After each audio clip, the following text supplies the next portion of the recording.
Good afternoon, this is Jeff with Sewer Tech Northwest. Today we're at 7412 Southeast Chinconkin Drive here in Hillsboro. Hope I said that right. Anyway, we're located to the right of the front doorway. Got a 4-inch ABS clean out. I describe everything as if you're standing in the street facing the front of the house.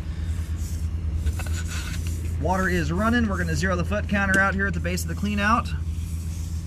I apologize, I don't have my normal auto leveling camera head here, so the camera's probably going to flip over on itself here and there. It's not a big deal for me. I've been doing this for 13 years. My brain just learns how to look at this stuff, but it's kind of annoying for the average person. So right out of the gate, that little dangly thing there at the top of the pipe, that is an excess, that's not a root intrusion. If you were wondering what that is a glue drip. A little bit of excess pipe glue is dripped out of the pipe joint and hardened in place. We'll revisit it on our way back out, but the thickness that is there and where it's positioned at the top of the pipe, it's one of those locations where it's very unlikely to lead to an issue, but I'll try and, if I can get my camera to bump into it, I'll see how flimsy it is. Excess pipe glue can indeed be an issue though. If you get a thick enough piece of it that doesn't flap or move out of the way very easily, it can indeed stop stuff. We're transitioning here now to 3034 PVC pipe, 4-inch diameter. She looks like you might have a secondary clean out right there too. There was a tie-in right at the top of the pipe, right when we dropped in there. Anyway, other than a little piece of excess pipe glue, good looking sewer line so far. And being that that excess glue is at the top of the pipe, it's where it's least likely to actually cause any issues.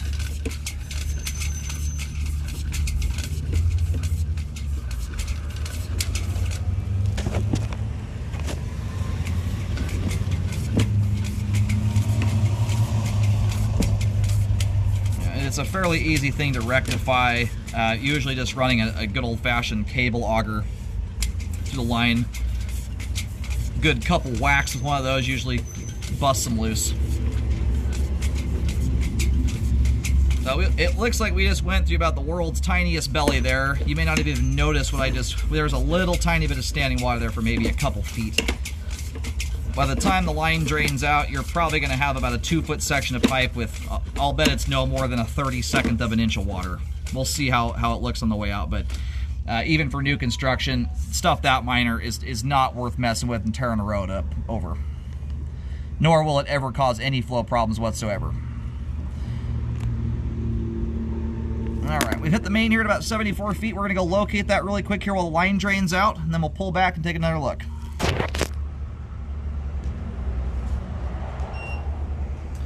Alright, located the camera head successfully. Line terminates out on Southeast Chinconkin. I don't know. We're going with Chinconkin. And you've got a pretty good landmark here that kind of shows you the route of the line. If you go off the big 4-inch ABS clean out, and then over in right in the middle of your driveway, near the top half of it, you've got a big steel plate in the driveway that says clean out on it, or sewer. And what that is the secondary clean out access. When the line does the hard dive, that's your secondary clean out there. And then from that secondary clean out, the line just runs dead straight down the driveway onto the street. You can kind of visualize pretty easily how this thing's set up. That little piece of debris we just went past there, that thing's moving to the line. And we're just now getting into this spot. My lighting out here is not ideal. I would probably just be on where we are here. It might persist to 62 feet. I don't think it even goes that far. We're going to that little tiny bellied area, and it is teeny tiny. If this were brand new construction, I would not even be talking about that thing right now. It is so small. It runs from approximately somewhere around 59 feet to 61 feet, and it's holding about a 32nd of an inch of water. It's might as well not even be there. It's so tiny. Every now and then, anytime I see minor standing water, you're going to see on the report that I'm going to recommend a rescope at about 9 months into the 1-year warranty. That is out of an abundance of caution.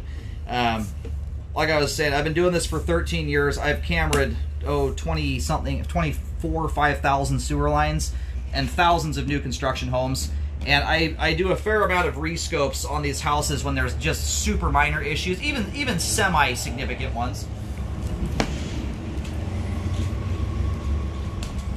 Bear with me a moment. So I make sure that on the sidewall there, that was just a little bit of debris in the line. Anyway, most settling issues occur almost instantaneously after a line is buried. Generally speaking, it's very uncommon for them to be progressive. Unless pipe joints are bad, they're sucking dirt through them and stuff like that. So 9.9 times out of 10, about a year later, or just before that anyway, the line almost every time looks exactly the same as it did. Yeah, I'll put a note on my to review this when I get home. I've got terrible lighting right now on my screen. What that looks like is a little bit of excess duck butter. It's a grease substance used. It's like Vaseline or grease. They put it on the pipe ends when they shove them together in the coupler. It lubes the pipe ends up so they slam home all the way, and the pipe ends meet up with each other. And on new construction, it's not uncommon to have a little bit of that at some of the pipe joints. But I do need to take a better look at home to get a better view there.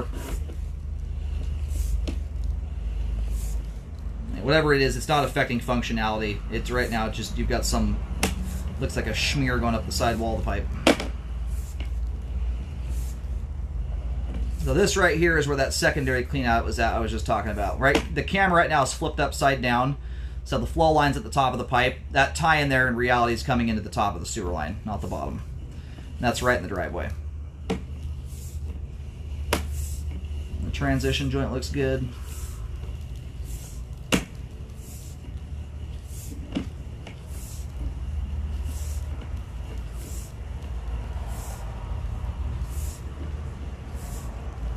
That pipe there right out of the gate is diving at a pretty decent angle it's moving at there.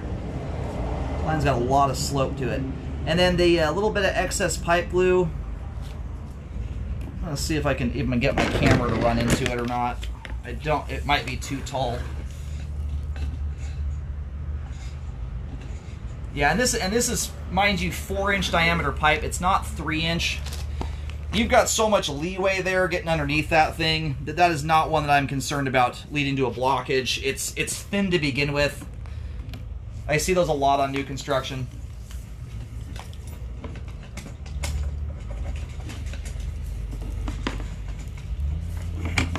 All right, just flipped around there. We just went backwards through the foundation wall. And everything beyond this point right here is all exposed piping in the crawl space. The home inspector looks at that stuff. Line next down to 3-inch diameter pipe right as you go backwards there. Anyway, if this were a 3-inch diameter pipe and you had that little glue drip there, I would be more inclined to recommend you run an auger through. And again, what I'm going to recommend here, because of the settling you've got, like I was saying before, most likely it's going to look exactly the same. But if you do get some progression in that first 8-9 months or so, I usually recommend you do it around 9 months, 10 months into the 1-year warranty. If you see any progression, it's at that point in time where I'd be looking at asking the builder to correct it, because if it does progress, the problem is, even if it goes from a 32nd of an inch to a 1/4 inch, which is still insignificant, you don't know when it's going to stop or where it's going to stop, if it's going to keep getting worse than that. And at that point in time, you can also see if that piece of glue even exists anymore. A lot of times they snap off on their own, because they're usually very flimsy little thin pieces of glue. If you see anything hanging up on it at that point in time, you can ask the builder to run an auger through and trim it loose. But where it's located up against that outside turn there and at the top of the pipe, it's at very, very low risk for causing an issue, unless you're already flushing something down the line that is massive. It's already large enough to just about block the line on its own. So, as it sits here today, we have good flow of the main lateral connection. All the pipe here appears to be in good shape. Again, I'm going to do a little reviewing at home and better lighting at that spot around 44 feet, but thus far, it looks like a little smear of duck butter or grease substance or something of that nature. I didn't see anything obvious there, chunky stuff, looks like dirt's coming in or anything like that. But pending review here, thus far, very nicely functioning sewer line.